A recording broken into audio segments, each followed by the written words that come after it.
Positive ప్రకటన విగ్రహ ఏర్పాటు గురించి చేయాలని డిమాండ్ చేస్తా ఉన్నాం. Thank you. జై తెలంగాణ.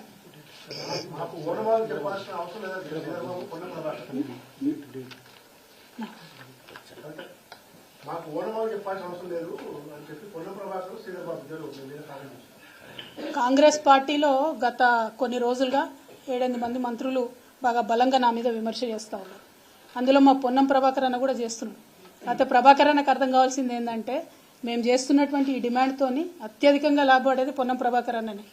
ఒక దళిత్ ఇవాళ డిప్యూటీ సీఎం ఉన్నారు, సీతక్క కూడా డిప్యూటీ సీఎం ఇచ్చేటటువంటి ఆలోచన ఏదో నడుస్తుందట. అట్లనే పొన్నం ప్రభాకర్ అన్నకు కూడా మనం డిమాండ్ చేస్తాం కదా, రేపటినాడు బీసీల వాటా అడుగుతాం కదా. ఎక్కువ రాజకీయంగా లబ్ధి పొందేది వాళ్ళే. కాబట్టి పొన్నం ప్రభాకర్ అన్నకు నా రిక్వెస్ట్ ఏంటంటే మీ కోనమాలు చెప్పేంత పెద్దదాన్ని నేను కాదన్నా, కాకపోతే తెలంగాణ ఉద్యమం చేసినప్పుడు కూడా మేము తెలంగాణ వాళ్ళకి రాజకీయ ప్రాతినిధ్యం కావాలని కోరితే అత్యధికంగా లాభపడ్డది మీలాంటి వాళ్ళే. కాంగ్రెస్లో ఉన్నా టీడీపీలో ఉన్నా ఆనాడు తెలంగాణ నాయకులు ఉండాలి అంటేనే మీరు లాభపడ్డారు. ఇవాళ కూడా బీసీలకు రాజ్యాధికారంలో వాటా కోరుతా ఉన్నామంటే, ఎస్సీలకు ఎస్టీలకు వాళ్ళ అధికారం రావాలని కోరుతా ఉన్నామంటే లాభపడేది మనమే కదా. రేపటి నాడు వైస్ ఛాన్సలర్ నియామకాలు ఉన్నాయి, ఖచ్చితంగా అందులో బీసీలకు వాటా ఇవ్వాలి. ఈ తెలంగాణ రాష్ట్రం ఏర్పడ్డ తర్వాత స్టేట్ మన ఎడ్యుకేషన్ కౌన్సిల్కి ఫస్ట్ టైం ఒక దళిత్కి మేము చైర్మన్గా చేసినాం. మంచి పని చేసి వాళ్ళు కంటిన్యూ చేసినారు మా లింబాద్రి సార్ని.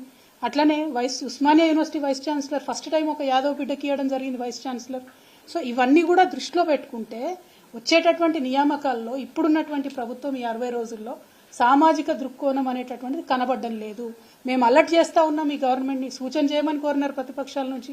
ఒక బాధ్యతాయుతమైనటువంటి సంస్థగా భారత్ జాగృతిగా బీఆర్ఎస్ పార్టీగా మేము అలర్ట్ చేస్తూ ఉన్నాం ప్రభుత్వాన్ని. వారు మేల్కొని వెంటనే మంచిగా బీసీలకు ప్రాతినిధ్యం ఇస్తే బాగుపడేది మా పొన్నం ప్రభాకర్ అనే కదా, నాకైతే రాదు కదా పదవి. మా అన్న కోసమే అడుగుతున్నా, కాబట్టి అన్న అంత కోపం పెట్టుకోవద్దని చెప్పి పత్రికాముఖంగా ఆయన రిక్వెస్ట్ చేస్తున్నాను. కాంగ్రెస్ పార్టీ అంటే విపక్ష పార్టీ మిమ్మల్ని విమర్శిస్తున్నారు, సొంత పార్టీ నుంచి మీకు సమర్థిస్తూ వాళ్ళను అటాక్ చేస్తూ రాలేదు, దాన్ని ఎలా చూస్తారు మీరు? మీకు సమర్థిస్తూ కానీ మీకు సపోర్ట్ గా మీ పార్టీ నుంచి ముఖ్య నాయకులు కానీ ఎవరు కానీ వచ్చి ఒక తెలంగాణ భవన్లో అసెంబ్లీలో పెట్టి వాళ్ళను రివర్స్ అటాక్ చేసిన పరిస్థితి, మిమ్మల్ని డిఫెండ్ చేసిన పరిస్థితి, దాని మీద ఏమంటారు మీరు? ఇప్పుడు భారత్ జాగృతి అనే సంస్థ ముందు తెలంగాణ జాగృతి